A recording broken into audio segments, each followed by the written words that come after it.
start streaming the live event? Okay. You're live.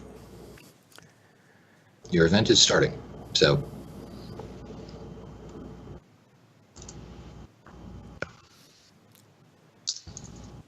that calls for, it's kind of like a champagne to christen a ship. Got a rock star to start the stream. I'm jealous of your shirt, man. That makes you look all hip. this is weird. Oh, yes, it is. Is it not going? Should be. I don't know. I see it live on YouTube. Okay, excellent. And we have view counts. Okay, excellent. Matt, just wait around for a bit. In chat. Yeah. Okay. I think I'm all set here. All right, excellent. So I'm seeing stuff in real time, so I don't freak out at hearing the backward echo. Did you check and make sure that we're on the Facebook thing too? That is going to go right now. I want to verify we're on YouTube, and here we go. And did you make a little? Yeah, I know you see us, Rocky. Hey everybody. Yeah, we're just getting it done. Did you make a graphic, Zach, that has the thing on it that we can put up? The thing being your new image? Yes. No, not that. Oh, I love it. the Patreon link. So yes, I have it. Yep, I got it. All right, cool. Yeah, no, the Uncle Matt Wants You thing can. I love it. It's one of my favorite things ever. Okay. It can go away in history after this, I think. Continue live and start broadcast on Facebook right now. All right, cool. There we go. That should be up too on your stream. All right.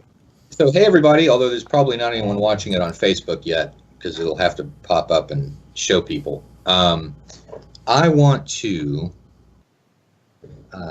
read out a few names before we get started. The Hall of Patreons? I'm going to read out the names of the patrons. Yeah. Meanwhile, at the Hall of Patreons...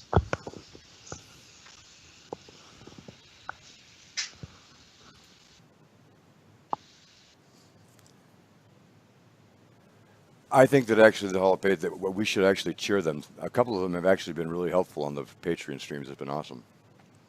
Absolutely. And so, all right, here's this list of honor names I want to read out here are the people who are patrons of the channel and of the adventures and the games that we run. And so there's Jonathan Pickens, James Stanton, thank you guys. Patrick Pilgrim, thank you. Chuck Thorin, Jason Neff, Christopher Zeal, I think that's the way it's pronounced. Stephen Fowler, Skeeter, I know you're on here. That guy. Mark Hughes, and then the estimable Glenn Seal, who is always polite and not at all aggressive with his marketing, which we try and work on. Ola Fedorova, Matt Deller, VA, don't know. Karim Dombry, NJ, Michael Gross, Eric Tenkar, Jim Talmage, or Talmage. I think it's probably Talmage, though, in the real world. James Whitchurch, Sasha, Michael Hengeli, Keith Nelson, David Nandrin, Tim Shorts, Josh Beckelheimer, Diogo Nogueira,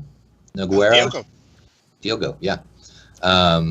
Noah Green, James Patterson, Douglas Zielsdorf, Sean Pointer, Alberta Chulik, Morgan Hazel, and, of course, Jason Gardner. This is like a who's who is awesome at cons and when I meet them.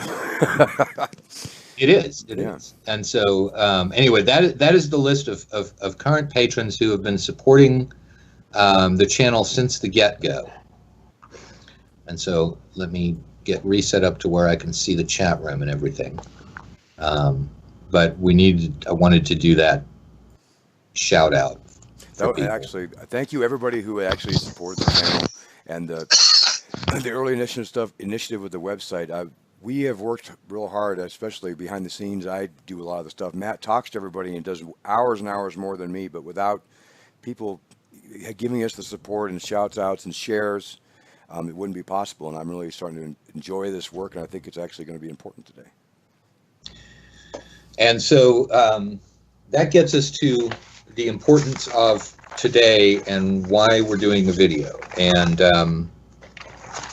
that is that we're sort of moving to phase 2 of this project, and the project's been like many of my projects. It started out disorganized and with a somewhat confused mission statement, and I wanted to kind of do a media old school support sort of a thing, and publish stuff, and it was very and run games old school style so people could see them, and interview old school people, and that was sort of overall a very nebulous concept. And so we have reached a point now with a bunch of things that let us start where we really want to go to with this, and that is a crowd-think development of a publishing company. Call it a publishing company. It's really more of a an output stream than a company, because it's going to have the interviews, it's going to have various material on the world of Jordiba, it's going to have the games coming out. So it's really less of a company than an output stream. And so I want to say that Zach and Jim have both been working with me on this from the very beginning. This is not at all something that's been just me. We just happened to be under the umbrella name of the Uncle Matt sort of thing.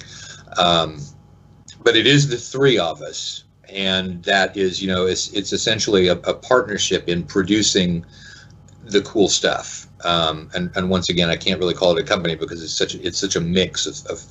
We rehearse this, man. It's an experimental game lab. I know that's the summary that you wanted to put out, and I was getting to that. But Sorry. yeah, okay. So it's good. So it's an experimental game lab basically, and what we're going to do is we're working through the Patreon first of all, just because for a couple of reasons. Main one being that communications, it's the easiest place to centralize the communications platform. It is made up of people who aren't just randomly coming in. I mean, there's, get the $1 patrons, $2 patrons. That's, the money establishes the fact that the people are in there as a serious business. It's something that they're, interested in really helping push forward.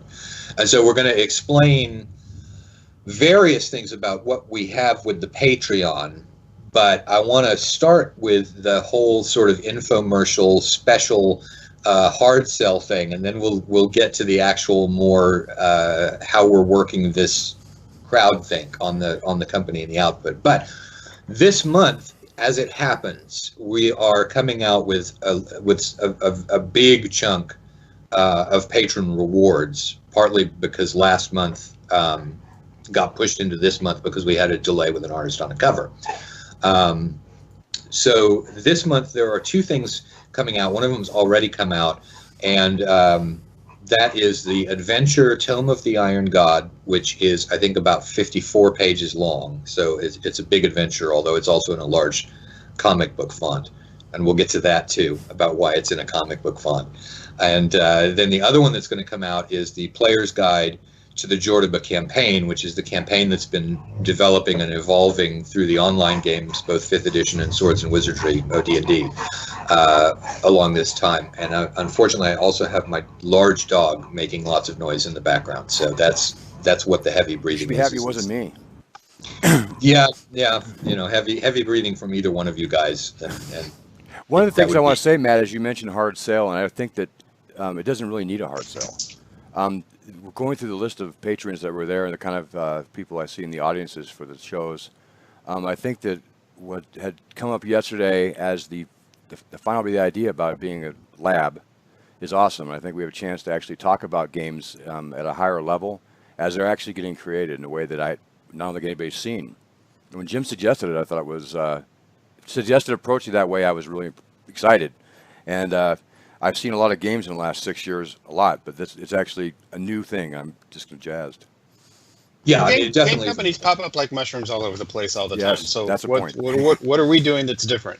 What we're doing is different. Imagine it's 1974 and you're 14-year-old Rob Kuntz, and you've got to run a Gary Gygax's house, and every day you get to run in and look over his shoulder on the desk and see D&D develop.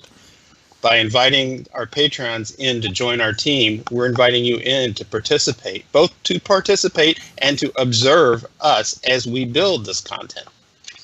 You can be a part of it. You guys are being way more articulate than me. That's really rare. What you think? Oh, He's going to broke clocks right twice a day. That no, was but once. One of the things that Jim is saying is that I think it's important to mention is that you don't. It's not like you're joining up in a Patreon to actually pay to do some work for us or anything. You're being a part of the actual strategic process of thinking and ideation, the kind of stuff that's fun and matters. And we get to talk to all kinds of people about. You can just talk to Matt the way I did, or Jim the way I did. When Matt talked about developing the game, I was incredulous at first. Why on earth? Who could do that? Why would you do that? Within 3 days, I was sold. And the whole process was interesting. It was kind of an experience where I saw new things I hadn't seen, like streaming in a way that I hadn't thought about it. And I saw things like 3D printing, once again. And you see these things, it becomes, when I talk amongst my other peers like Jim and Bill and everybody else, we have certain things we're always familiar with. I got familiar with so much new stuff in a week that I think everybody would want to do that. I think it was exciting. And I didn't mean to say that we were going to have Patreons pay to do free work for us, although now that I think about it, that is an interesting idea. But yeah, at the higher levels. No. It's what you're getting by joining the team is early access to developmental versions of things that will later be printed, and you can say you were there. And what you get is the ability to give us live feedback as these things are built up. Well, another thing. Participate that way. Yeah, I mean, another thing to mention, and any of there are several patrons watching, and one of the reasons I read all of y'all's names out is because we have gotten, any of you guys can confirm that when we do the patron live stream, which we still haven't done this month, and so anybody who joins, today or through the rest of the month, but hopefully today, will get to be on that patron live stream as well. And what we do with the patron live stream is I take questions from patrons. I ask for advice. A lot of the times we actually, if there's somebody who's got something to say, a lot of the time we'll Facebook them the link to get in the actual chat room with us, so that it's quicker than typing. And so there have been a lot of generals behind the movement of this project that are not one of the three of us on this thing. It's people, like Chuck Thorin. That's what I was thinking of right away. Yeah, and especially I think Chuck. He's been the most helpful in terms of coming out with ideas. But a lot of people have come out, with various things here and there that we've immediately tried to adopt. Hey, Josh, I read your name out earlier. You weren't here for the call out. So that the patron live stream is very much like a strategic war room in a lot of ways, where I'm asking things about, okay, what should we do next? What should we do about this and such? So anyway, that's the way that. I want to add that one of the things that's great about that is you actually see the parts of the business side of fantasy gaming or fantasy IP stuff. When you are transparent about costs, you sit down there and actually you share the kind of things that normally aren't shared, and it makes it, I think, fascinating. And it also gives people, if you go and some see the Patreon chat, it is a window into what it's like when we have private meetings in North Texas for our other companies we're in. So it makes a big deal. I like it. Well, and actually, I mean, I use here's the thing that people may not know is that the Patreon chat, the way that I do it with you guys, really you are participating in the strategic stuff. There's not actually a difference. It's not like the way that we talk within Frog God. It is the way that we talk but within. they're getting the same experiences there, and it's there for the taking, and it's a lot of fun. I can assure you, it's a lot of fun. With a little fewer colorful metaphors, probably. Maybe.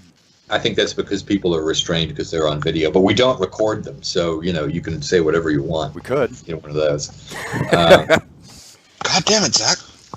For that, Skeeter has not shown up at any of the live streams yet. When he does, he's blocked. We will.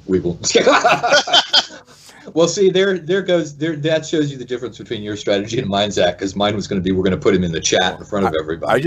I let him show up like for a half hour every week, and that's about it. So, anyway, fair enough. I'm watching the chat room in YouTube. I'm not watching the one on Facebook, which I guess I could flip over to. Let me see. Let's see if I've got a way of watching this. They actually, one of the things you can see from watching any of these videos we've done, we started from actually knowing no idea how to stream live. I mean, knowing you needed a YouTube channel, knowing that we have the Faces for Radio, that we were ready to go. But we've actually come a long way with how the understanding of it and the kind of things that we can do, and knowing the things that we can do but shouldn't. I mean, I have an issue sometimes when stuff works like really great and it's all kinds of fancy. I really want to do it, but that's not always a good idea. And I've been taught better. All those kinds of things are fun. I think it's fun to see how you can use video like in a way that was never possible even 4 years ago. And you can see how people interact, and it feels like you're in a room together now as opposed to watching TV, and it's just a different experience. I love it. Yeah, no, it definitely is. I mean, it shows. It's participating in a game company. It really is, and we're going to make it, more like that now that we've got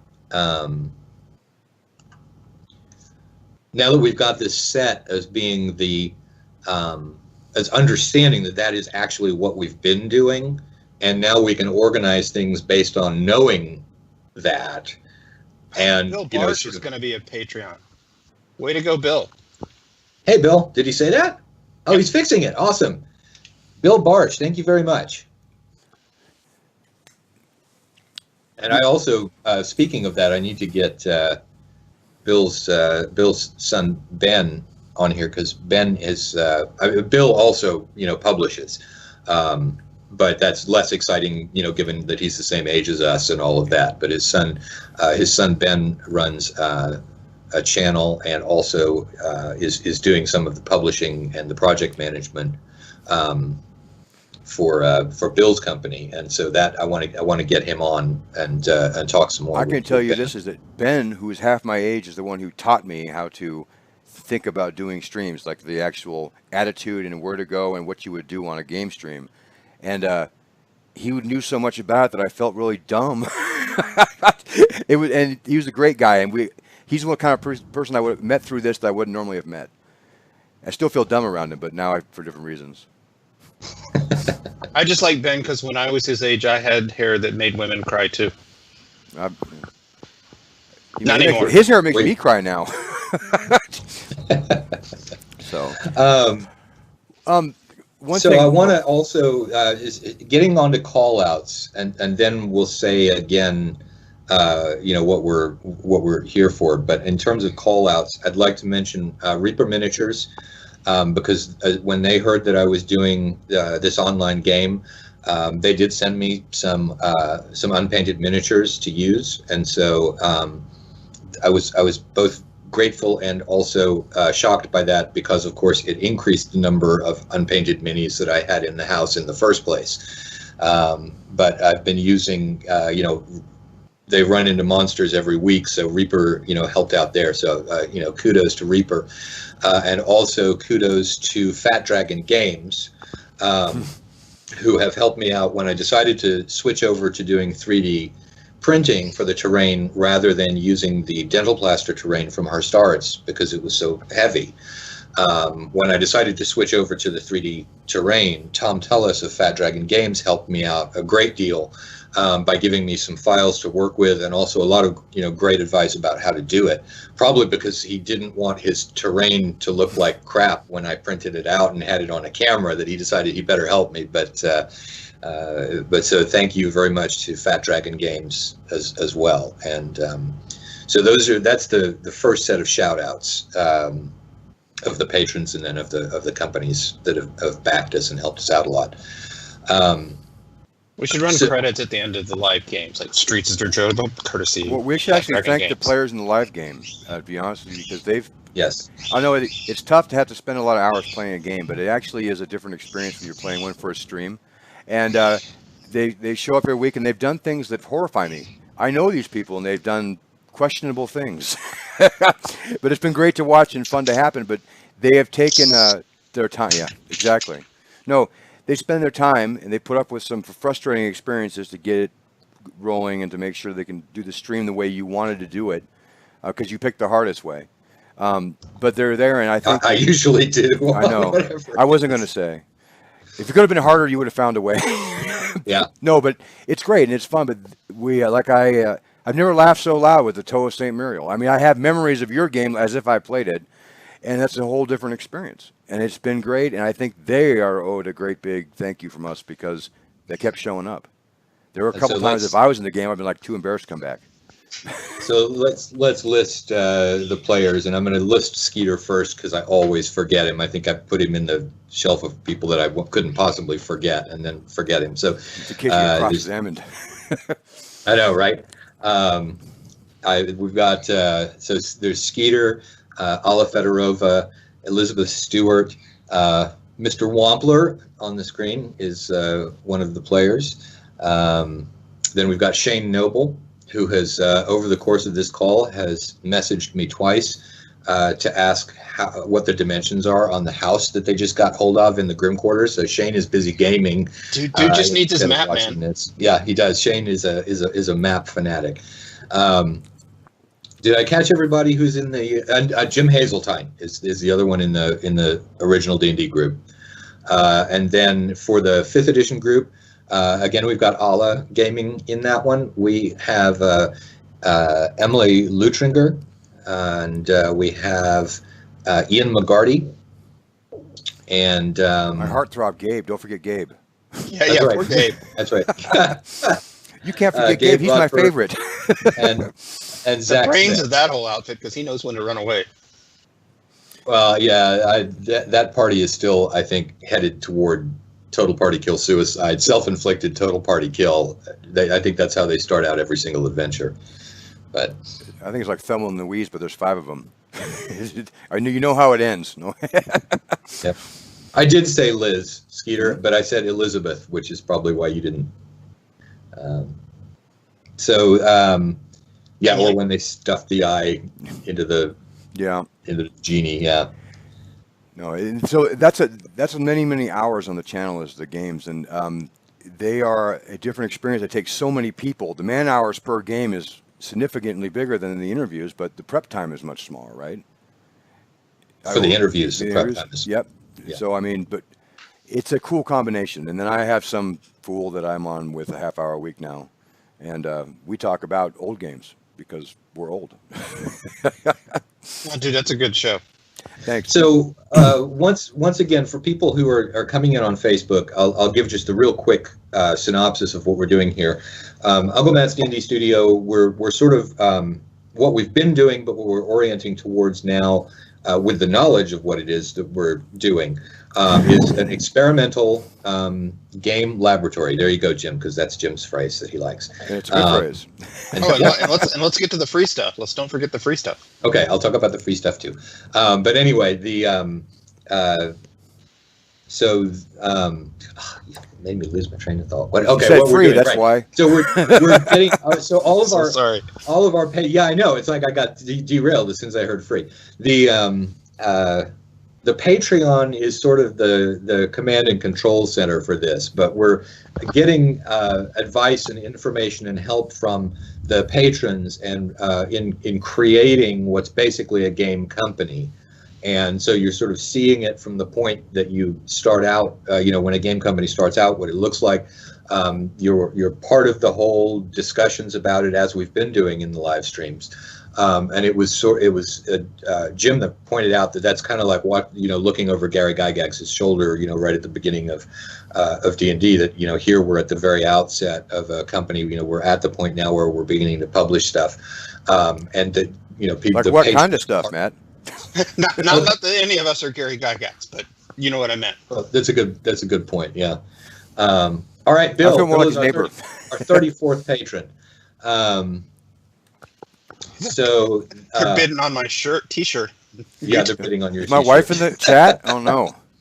They're bidding on it in Facebook too. Okay. Yeah, your wife, Jennifer is trying to get the bidding started on Facebook too, which is good because that'll drive the price up if it's. Well, he'll sell. He won't take much to get him to sell. I promise. Well, He'll make a new one. I've already stunk this one up, but if we get our shit together, we can have some for Gamehole Con. $5. No.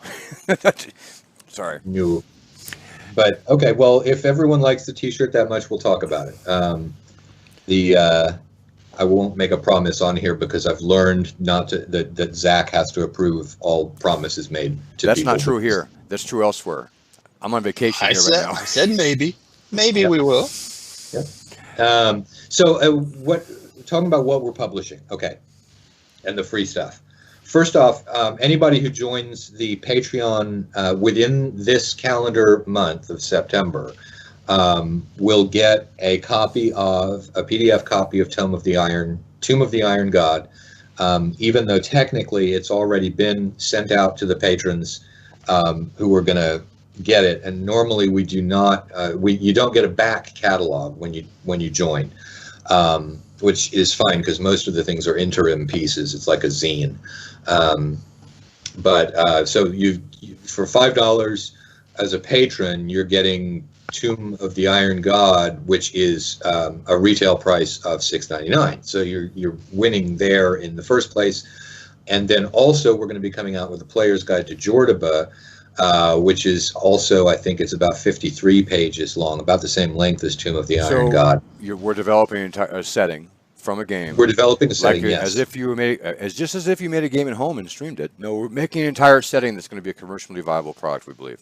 And being a part of that is something that you don't get offered very often.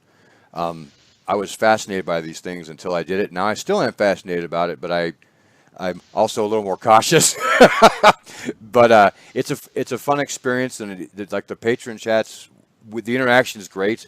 I get to meet people who are patrons at conventions, and like I said early on, that was a who's who of who I like to play with.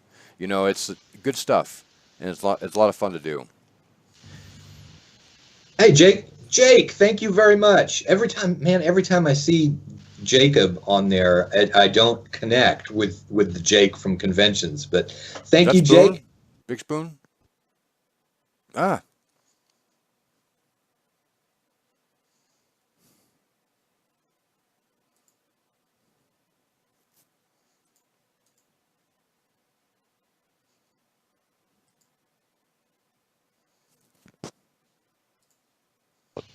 It kicked me off. Oh, okay, yeah. that's we're what back. It was. All right, we're back. Okay. My question was whether Jake is Big Spoon or Little Spoon. I wouldn't guess big just because of who he hangs with, but I'm willing to guess big. In fact, I'll give you odds on it. So. No, I'm not taking that one. Anybody who's met Jake and done the whole "hi, pleased to meet you." Dude, he's the nicest guy at cons. I swear. Of all the people we meet, he's the most mistreated by his friends and the nicest. Yeah. So what are you saying, Matt? If we both trip and fall, he's taking an extra D6 of damage? Yeah, I think so. I think he takes higher damage from a fall. Yeah, than he's most got the hit points though all over it, man. So. Oh yeah. So that's so we are asking. So, all right. It froze on the screen and live, but we're still going the call. It'll catch back up. Okay. So anyway, once again, synopsis. We're asking people to join the studio by becoming a patron. The $2 patron level is what gets you onto the live stream, and the $5 level is the one that gets you the actual publications that are coming out, and what we do on the live stream. What you're getting for that really is the participation in the development of the setting by a brand new company, and sort of getting to watch that along the way. Jay Libby's asking whether we can get a link to the Patreon, and so I'm going to type that into Facebook real quick. All right. I'm going to actually turn your screen off and on real quick, Matt. Okay. So no one will miss you, I assure you. Okay. Oh, Team Jen got it for you. Ah, Yeah, I got it too. Team Jen got it on YouTube. yep. Hold on, Matt. Let's see here.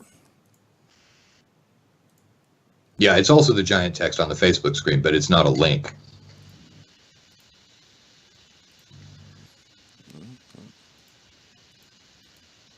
Okay, so we've So got. it's worth mentioning that if you join the Patreon today, you get the free Tomb of the Iron God in either Swords and Wizardry or 5e versions, or both. You know, why choose between cake and pie? Have them both. I'm not sure. The NDI just died when it killed the Skype, so I'm gonna hang up on Skype and call you back and join everything right away. Okay? You're going to call us back? Call you right back as soon as I get the new Skype back up. It's got to reboot it. Okay. All right, we'll be back shortly, people. I don't know if they can see us. Good point. All right, so I hang up on this. I hang.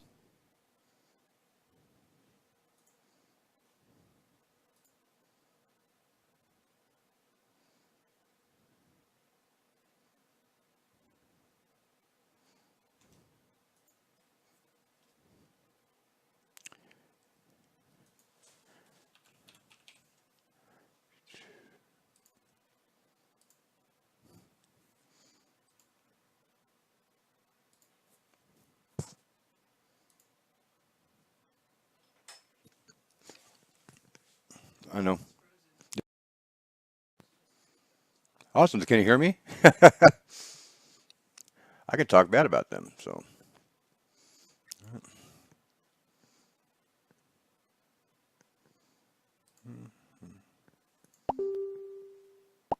I know I am. Thank you, Skeeter.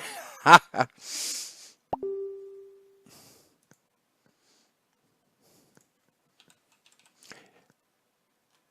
told you I'd get rid of them, Skeeter, if I try hard enough. Okay, there we go.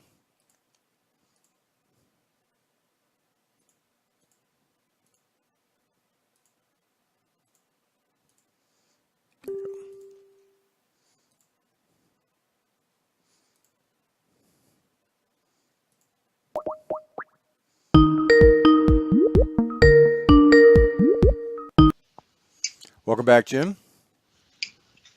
And Matt. We could talk bad about Matt till he gets here. I think he can still see us on the stream.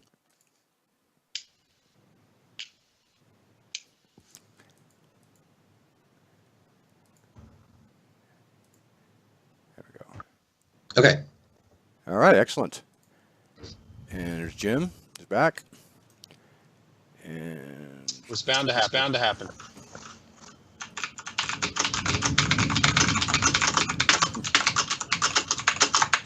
And Matt, the important guy, get him back. There he is. All right. Okay. It's almost like you were never gone. And are we actually broadcasting? We should be, but I think we have an echo, so let me fix that. Hold And on. we also need to make sure that we're still on Facebook. Hold on. You see that? Oh, the Facebook screen never stopped. I You and I have just an echo, dropped so let me fix Oh, that. okay. Oh, okay. Okay, that might be better. And I'm back. Can you ask them if we have an echo now? I think we should be good. All right, chat. Jay Libby, leave my junk pile office alone. I know where every single thing is.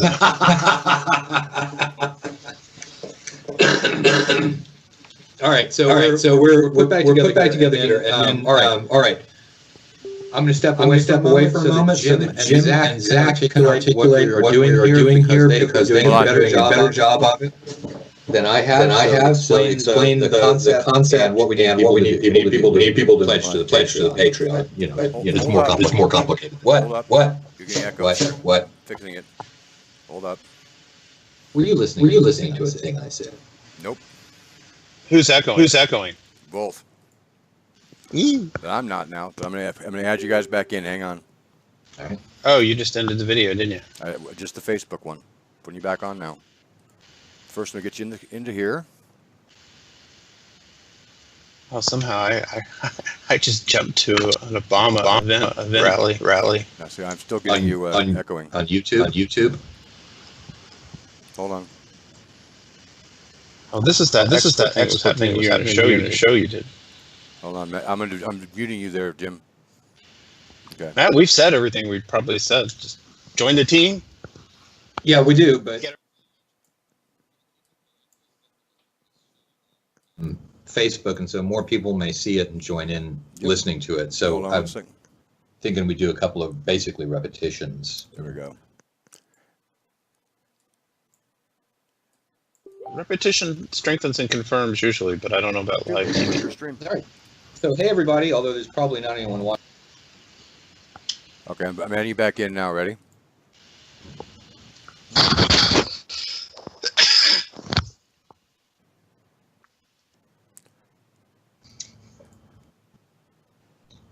Okay, try talking, Matt.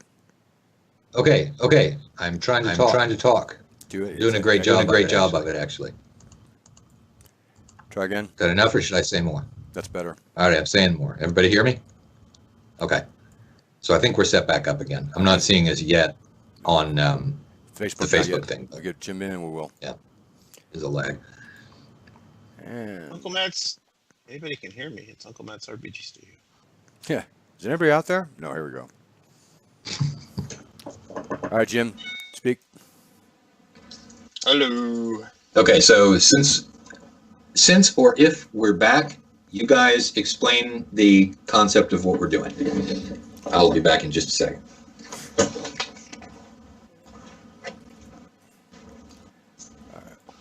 Well, I guess we'll explain the concept there, Jim. Okay, well, the concept is about every 30 minutes, Uncle Matt needs to take a studio smoke break. That's very true. Whereas I will just go ahead and smoke right on the air because I don't care. But yeah.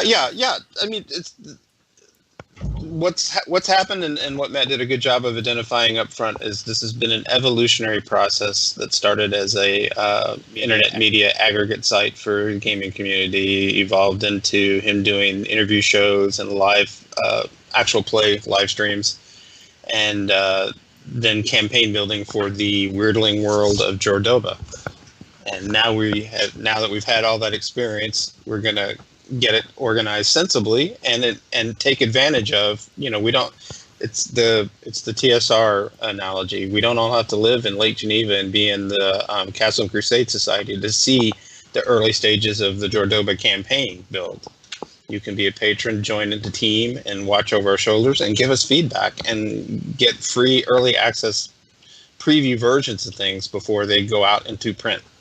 I mean, there'll eventually be a Kickstarter with, all the big fancy hardback books, but you can get to see that stuff early now.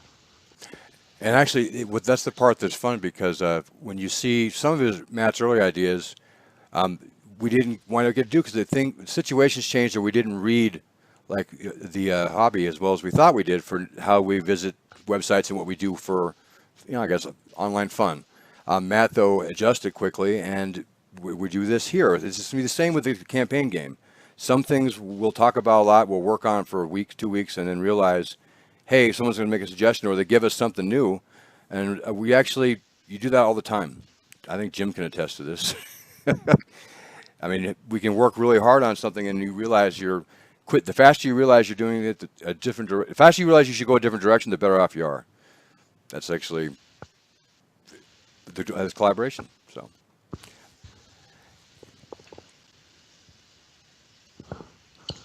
So let me see if I can get. How about questions from the audience? I don't have the chat up, but if you do, I got both chats up. All right, you're a hero. And now they're back. And okay, Facebook's up. And we're up to 36 patrons. Sweet. Thank Nice. you so much, everybody. Funnily enough, When you're watching, mute it. Yeah, turn the, which one of us? Somebody's not muted. My YouTube is muted. It might be my Facebook. Hang on. Oh, it's me. Fuck. All right, now I'll add Matt in now. Finally, right. There you are, Myth Mirror. Well, now we can laugh at you. All right. There. Yep. That's fixed. No, but it really, thank you very much, the folks that joined in, because the funny thing is that although I can do those interviews and run those games without any sort of stage fright, I'm actually kind of stage frighty right on this video. So it's actually turned out that Zach and Jim have been a little better at articulating what it is that we're trying to do than I have been. Oh, man. Knock it off. This is the other thing I you have have a to put face up for with. radio, and the only reason I was ever a podcaster is because I forgot to step backwards when they asked for volunteers. You've got the NPR radio interviewer voice. I've got the voice, but not the words. You know, but- not speak well today. Well, you have to listen to him talk like this all the time, but he'll get past it. So, self-deprecation is like what you do in public. He just does it all the time. We're talking So- about Jim here, right? Yep. Yeah. Don't mess with me, man, or I'll start paying you compliments. Okay. All right. But you should have stopped that a long time ago. I know how you deal with those. Yeah, I don't deal well with compliments. All right. So did you guys? It's one of the greatest things about you, in fact. Okay. See what I did there? Yeah, I do. That was very backhanded. So what we're doing here is we're assembling a group of people, and anybody who wants to, basically watch the creation of a setting that is going to be going to publication, and all of the stuff that goes along with it, and sort of be part of the really, like the bullpen of people who are helping out with the advice and the commentary and all of that kind of stuff that's coming in. And once again, I think that all of the patrons who've been supporting us for the last year know that really is actually what we're doing. It was just, I don't think that we made it. We didn't necessarily understand ourselves what it was that we were doing, and so that's what it is. Is looking over the shoulder, giving us feedback, giving us advice about things like what should we do, what should we publish next. That all of that stuff comes from the patrons, and so that's why we're doing sort of a patron drive to bring in people who want to be a part of it. And so it's the World of Jordiba campaign, the Weirdling World of Jordiba, and the associated modules, Tomb of the Iron God. Uncle Matt, I have a question. Okay. What makes this iteration of Jordoba different from prior incarnations? You've written adventures before. Oh, okay. So, in terms of a world, the first one is that word weirdling. What Frog God does, and we had a question about it, us and Frog God too, and I'll get to that in just a second. We are separate from Frog God, although joined at the hip, but separate. The Frog God world. It's a secret. The rest of the frogs don't know we're doing this, so help us Right. keep the secret. Yeah. Don't tell. Don't live stream. Don't tell. The most D&D campaigns that are out there, especially in the old school Renaissance, but with the Frog God one as well, they're all relatively what I call greyhawky. They are rooted in Western European medieval to low Renaissance sort of era. There's a lot of Tolkien influence, and what I do is, my campaigns, as anyone who knows who's running it, are much more swords and sorcery in terms of the approach, much more weird fiction, swords and sorcery, that kind of thing. And so when you go to Jordiba, first of all, it's not even the climate and everything is not Western European, it's North African. And the map, when you take a look at the map of the Sea of Coromandel, it's a bit like the Mediterranean. That's on purpose. I wanted to evoke the Mediterranean because this is the sort of Conan, warmer climate, Stygia, all that kind of cultural stuff being pulled in there. So it's the basis around Jordoba is North Africa. Now the city of Jordoba itself is situated a lot like Constantinople in that it's got straits leading out of the sea, and Constantinople was not on the North African coast. So it's in no way a historical thing. Jim? Yeah. Would it increase or decrease your stage fright, Matt, if I told you Darlene had just joined watching? Ooh, I have my Greyhawk You maps mean on my after I door. just said about campaigns being Greyhawky? No, I was making that connection.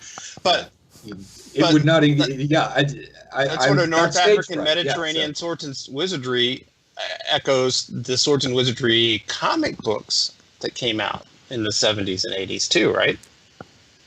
Well, it echoes comic books, and so let's go ahead and Savage talk Sword of about Conan. comic books. Yes, and that was so. Anyone who looks at Tomb of the Iron God, and I'm going to put up a link for all the $5 patrons. I have not done that immediately, so people can't instantly download it upon joining the Patreon, but I will get that done tonight. The comic book, I think many of us looked at the comic books and were transported into that world. And one of the things that a game company's got to think about in terms of the presentation of what you're doing is the level of detachment. And so to give a couple of other examples, counter examples to it, the first edition D&D stuff was written in a sort of melded way. When you read those books, it was kind of a mix of reading an ancient tome with the Trampier sort of woodcut looking artwork, but at the same time, and things were being described in very flavorful fashion, but at the same time, it would say, 46 plus 1. You had these rules things coming in. So that was sort of a mix of looking at an old book and also seeing the gaming stuff. And then since then, especially with a lot of color printing, you're seeing a picture directly into the world, a very realistic color picture with game information, and it's trying to put you directly into the world. What the comic books do is a little bit different, and this is why I wanted to portray this world through a comic book, is that when you are looking at a comic book, you are on the outside looking in. It's like you're looking through a window or multiple windows, the panels, on the comic book. And you are simultaneously aware of yourself and of the comic book world in a way that I think is very, very powerful for gaming if you are looking at your campaign sort of through that window, through that looking glass. And so it's a new way of presenting a campaign to people so that they can get into it, is to do it through a semi-comic book format, which is why we are doing the art, with the halftones, and why we're using a comic book font in there. And one of the things It's not that really Comic Sans. validated that, Sorry. it's not Comic Sans, yeah. Okay. It's Smack Attack actually is the name of the font. So one thing that validated that thought immediately was actually when I started typing some of the stuff and put it into that font. It instantly became really, really exciting to write the stuff, and it almost changed the way you wrote it a little. Probably it changed the way that I wrote it. And that told me that there's really something there. I mean, when you're reading something in a comic book font, you read it differently than you do when you're reading something else, and that's why I was willing to sacrifice. These things are going to be extra pages long, because in order to be easily readable, the all caps comic book stuff does need to be spaced out more than a font that's been designed for regular reading. And I think it is absolutely worth that because of the effect that font and that type of pictures have on people who are reading it. It is a different world. It's a different perception of what's going on in the game. And when what you're looking at is something that is weirder, less medieval, less European, sort of fantasy, you've got to convey that because the default for everybody is Tolkien, pretty much. And so you have to force that new image somehow onto the pages. And I think that the comic book format is turning out to be a very powerful way of doing that. And so that's the thinking behind the comic book stuff. And Jim, you may want to add some stuff to that because really, you are much more in tune with what's happening in a comic book than I am. You suggested a book to me. I went and read it, but the way that it operates, the structure. So talk about how that's working. Well, you've already spoken to it, but just in a simplified way, the Jordoba campaign setting is already, its own distinct entity in its own thing, and as a player in one of the playtest groups, and that's what I love about it. It's at a rules level, it's hardcore basic D&D, even when you're running it with the 5e rules for the 5e team, where you don't have to wait till your 7th or 8th level to start going to other planes. You might turn around the wrong corner in the dungeon and be on the elemental plane of Earth or something. I saw that. And the unique mix of cultural influences takes me back. I'm a little older than some of us, to those Savage Sword of Conans and those Warren magazines. And once we established the feedback loop of yeah, okay, go look at this. Okay, yeah, the whole thing just blossomed. And I think it's really fresh. It's something nice. It's not traditional fantasy medieval, although, you still have Fireball, which I appreciate. I think there's kind of the expected tropes are there. The heroism I've witnessed, actually, as it has changed a bit with the comics, is a much lower level. Like, it's not high fantasy heroics, but it's heroics. Things actually are done. Well, it just all goes all the way down the chain. The 70s Conan comics were based on the actual old pulps, Robert E. Howard and all those other guys. And those were written in a time before there were even terms like fantasy, literature, and science fiction. They were all just one thing. I think there's buy-in to that style without actually actively looking for it. I think it's great. And I used to not like comics at all, and I've known Jim now for 4 years, and I've come to the point where I can read comics and almost talk about them. But that's a huge shift, and I love them because he explains in a way that he's passionate about it. I would never have thought this was a good idea 3 years ago. It's great. But this didn't start with me. This started with you, Matt, where you were like, okay, I want my world map to be done like this. Exactly. And you showed me the Hyperborean map from a freaking Conan the Barbarian comic. And I saw it the second you showed it to me. Yes, that's it. That's what we need to do. Are we on a different? Let me ask a question, Zach. Are we on a different thing on Facebook now? Yes, a different stream area. I can share it. Yeah, I don't want to spook you, but Tim Cass is watching now too. Who? Tim Cass. I'm just kidding. Never heard of him. You go right ahead and start up. There we are. Okay. You let me know how that works out for you, Pard. Is it on my stream or yours? I think it's on yours. Find out. I think it's on mine. Yep. Okay. I'm just catching up on the chat room now. Oh well. Tell the chat hello. Tell Tim hello. Hello, chat. I love Tim. He's so funny. Tim is watching? Yeah, he's watching you to make sure you're still any good at this. Hey, Tim.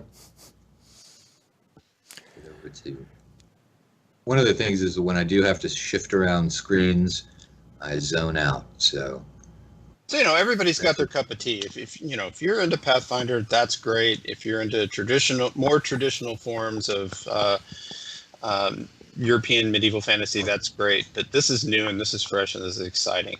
And for those of us old enough to have experienced the birth of the industry, it's just like back then, where you turn a corner, you don't know what's going to happen. And and talking also about the sword and sorcery thing is that it also another reason that the comic book window works very powerfully is that there's never been a Lord of the Rings comic. I mean, I'm sure there has been, but the format of the comic books is an action format. It's very different when you're looking at this stuff and you're seeing the comic book type, halftone pictures and everything. You expect something different, and that is the really truly difficult thing about publishing, is that you have to convey fantasy, and the more that you are removed from the initial expectations of the person who's looking at it, the further you get away, the harder it is to convey that. And so that's why, when I was doing the terrain and things for the game, it was very difficult. You go out there and you're looking for a city that looks like North Africa. Looks like a mix of North Africa and ancient Greece. It's not out there. It's really not. Some of the buildings that I found for it were, there was one place that was an Arab building that somebody had made for wargaming, and so there were a couple of those, but everything pretty much is Tudor England.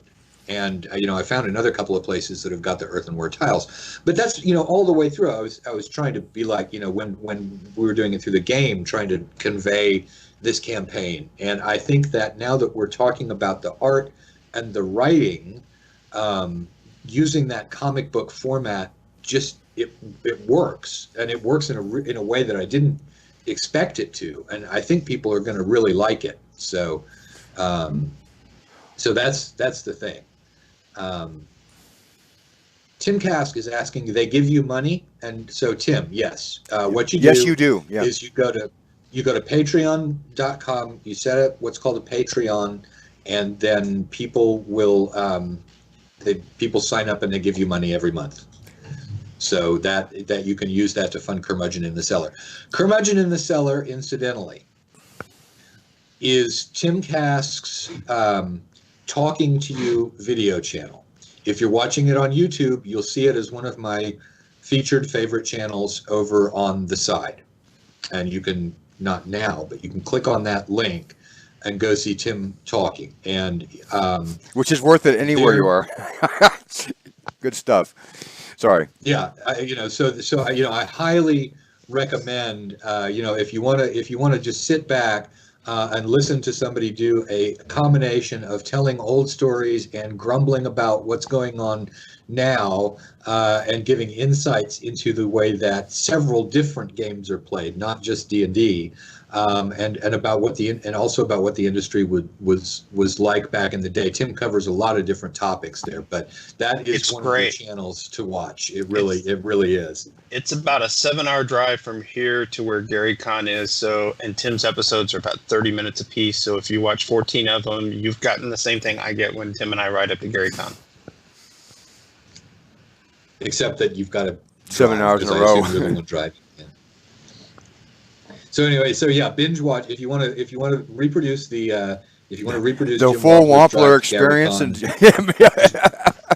binge watch Curmudgeon in the Cellar. Well, which is the name of it. I'm just like in a moment where it's kind of weird and meta, because last time I was on the stream, I was along with Skeeter when I picked 3 boxes for each of the things on my show. We just talk about them. Surprising Skeeter and I pulled at random, and I got the white box. One of them I have. It is signed by Tim, and now Tim is watching on the channel, and we're talking about his channel. It's so very meta. I love it. All right, so we've got a question. We've gone long enough that we need to go back to what it is that the focus is here, because we've got somebody in the Facebook chat room who's asking, what the hell is this about? Tim, what we're doing is.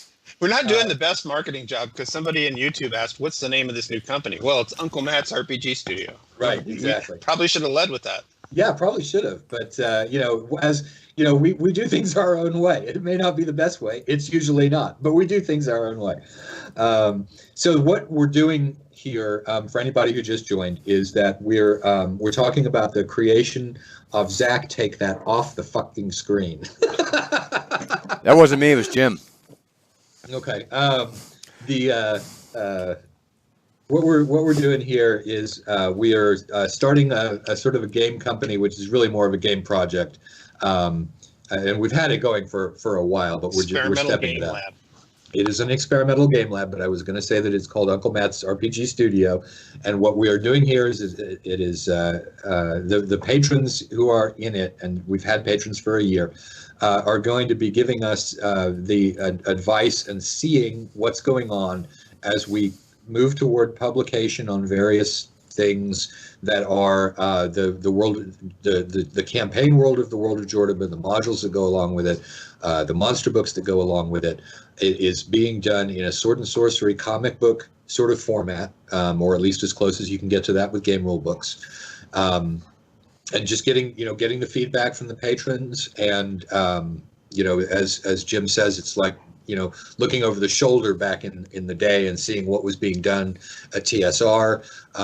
It's sort of being there as it starts and seeing what it looks like on the inside. I was going to say, because it's just in some ways it's like home campaign building writ large, and sometimes it's nothing like that at all. And it's a different experience to do it with the publishing as once it's your goal. And once you're part of that, and we have sessions, you talk about it, you think about things you wouldn't in a home campaign, and it makes it interesting. But the closer you are to a home one, the more you bring to it. It's fun. It really is great. And down the road too, people are going to be able to publish their own stuff in this, but we're not that close yet. We haven't even got the player's guide out there, much less the so we could guess now. Gadgets. Man, Jim Stanton in chat is picking up every beat we're laying down. Thank you, Jim. All right, thank you. Jim is awesome. Game with Jim at GaryCon. All right, so next thing, there was one other thing. Oh, right. So people who join the Patreon, in addition to being part of the process here of building this out, are getting, if you're joining at the $5 level, you're getting Tomb of the Iron God, both in 5th edition and in original D&D, which that, even one of those is a $6.99 retail price. Plus, we're going to be coming out with the player's guide. So anybody who joins from now until the end of the month at $5 is actually getting much, much more than $5 worth of material coming back to them. I feel like this is a PBS pledge drive. Support our Patreon, and except instead of a Doctor Who DVD, you get cool game PDFs. Yeah, I know, but that's somehow that's still why it gives me the stage fright, Zach. And if you keep freaking doing that with that piece of graphic, I'm sorry, Jim gave it. I'm going to tell Jennifer that I need some of the stuff off your shelf, and she will send it to me. I'm not afraid of her. Okay. Anyway. If you're nice enough to Jen, she'll send you the plane ticket to come get it. Probably, yeah. Okay, so anyway, moving on. Okay, I take. I've been vengeance. She doesn't have to put it in a box or anything. She hates shipping stuff, but she can get plane tickets easy, and I will go there. Yeah, and get the U-Haul rental truck at the airport and make a haul out of it. But I like my stuff. Now we're making it very uncomfortable. Well, I'm like, how am I going to be on a show with Skeeter if you take all my things? All right, fine. You can keep your stuff. No. So. And we have also had the question about us and Frog God. Yeah, we're still with Frog God. The thing is that Frog God is a large scale publisher that has to do things in a particular way, simply because of the size, the number of people that they have to get in touch with. They've already got their home campaign of the Lost Land, so we're not separating from Frog God at all. I mean, we're all still Frog God. Oh Lord, no. Oh, but this is our sort of side, laboratory where we're going to go and do sort of what we want. Well, we've been saying experimental game lab, but what I wanted to say, but it's a tech startup term, is it's a skunkworks lab. Where we're off on the side, trying new cool stuff. New cool stuff. I mean, it's still cool stuff there, and I want to. When people ask about that, are you still with Frog God? Yeah, that's a huge part of my life, and most every day. But we don't get to do this kind of thing. I have to do things like send lists of product numbers to distributors. That is not as fun as it sounds. But when I talk to Matt, we talk about, hey, we can do those slugs. That is a whole different experience, and that's the fun one. And I think people would enjoy this more. If you were a $5 patron of Frog God, I don't think you would enjoy it near as much. So. Hope that makes it clear. So that's what we're shooting for, and we are asking for people to back the Patreon. The $2 level is the one that gets you into the live streams, and the $5 one is the one that gets you to the published stuff. And with that, I think we're probably ready to wrap up. Jim? Yeah, I think we killed it. Okay.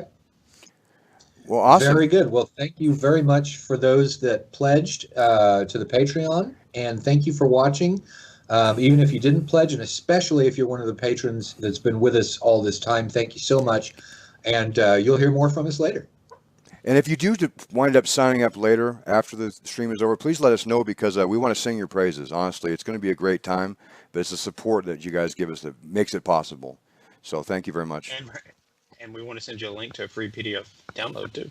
Yep. Actually, we're going to put it up on the patron forum. There's a forum where you can make posts that are patron only. And what I'm going to do is I'm going to say, okay, at the $5 level, I'm just going to put up a post that has a link to download the PDF. And so that'll be up in about 10 minutes, probably after we get off this Okay. video. Thank you all very, very much.